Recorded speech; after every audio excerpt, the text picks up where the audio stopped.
Bonjour et bienvenue dans cette vidéo dans laquelle je vais vous en dire davantage sur mon projet de vie en autonomie ou en autosuffisance. Alors je m'appelle Olivier, j'ai 52 ans, je suis originaire de Belgique et j'ai développé un projet et je développe toujours un projet qui a comporté en tout cas jusqu'à présent 3 phases. La première étant une phase d'expérimentation que j'ai mis en œuvre depuis une dizaine d'années pour faire des apprentissages et des expériences à l'autonomie.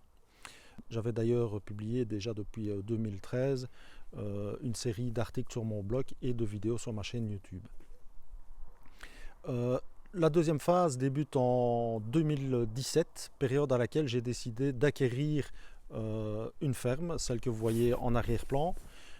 Cette ferme elle est située en Mayenne, à 45 minutes du Mont Saint-Michel, et elle est implantée sur environ 2 hectares de terrain. Et vient ensuite la troisième phase, qui a débuté en avril 2021, phase durant laquelle j'ai décidé de tout quitter en Belgique pour m'installer à la ferme et développer le projet à temps plein, donc m'y consacrer à 100%.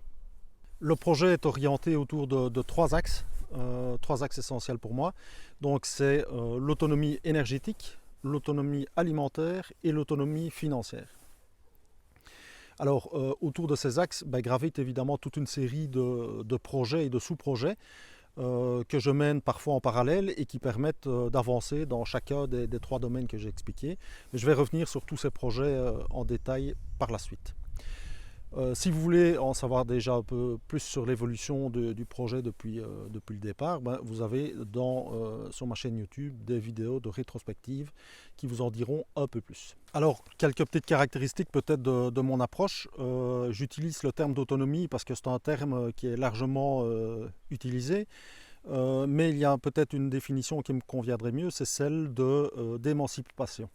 Donc en fait l'émancipation pour moi c'est pouvoir ne pas dépendre d'un système mis en œuvre et de disposer de suffisamment de connaissances et de compétences que pour pouvoir se débrouiller dans la plupart des situations ou en cas de problèmes qui pourraient survenir. Alors évidemment, la recherche d'autonomie, c'est une évolution vers plus de résilience. Et il y a également un mot que j'apprécie et que je ne retrouve pas souvent dans beaucoup de vidéos, c'est le mot de redondance. Et donc, c'est le fait de pouvoir avoir des systèmes de secours, principalement dans l'autonomie énergétique, en cas de défaillance du système principal. Mais je vais y revenir plus en détail dans d'autres vidéos également. Alors je voudrais apporter une précision aussi sur ce que je pense de l'autonomie. Donc moi j'ai une définition comme je vous l'ai dit qui est assez large. J'ai choisi un mode d'autonomie dans lequel je bénéficie d'un certain type de confort. Donc je ne veux pas me priver du confort dont on bénéficie. Et je me suis installé donc dans une maison de type traditionnel. Mais je voudrais dire aussi par rapport à ça que mon projet n'est pas le projet de tout le monde et donc il en faut pour tous les goûts. Chacun a ses propres objectifs et donc j'ai une approche qui est modérée de l'autonomie. Donc je ne suis pas là pour critiquer et donc même si je suis partisan de certains concepts du survivalisme ou de la collapsologie, je suis ouvert à la discussion et toutes les méthodes et techniques qui nous permettent d'avancer sont les bienvenus. Alors ce que je vais proposer en termes de contenu également, c'est de pouvoir mettre à votre disposition des dossiers thématiques donc, qui vont aller plus en profondeur sur certains sujets dans lesquels je vais aborder les aspects budgétaires, mise en place, aspects positifs mais aussi aspects négatifs parce qu'il n'y a pas que du positif non plus. Pour ceux qui le souhaitent, il y a la possibilité de me suivre quasiment quotidiennement sur Instagram, où là je publie plus régulièrement des photos des différentes activités.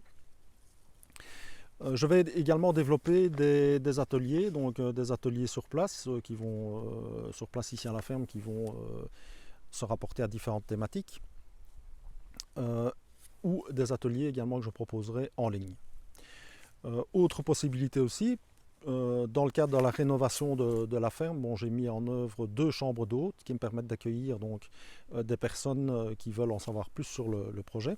Elles peuvent donc bien entendu loger à la ferme, me poser toutes les questions qu'elles souhaitent et voir de visu les différentes choses qui ont été mises en œuvre pour s'en inspirer ou pour obtenir les renseignements qu'elle n'aurait pas obtenus par ailleurs.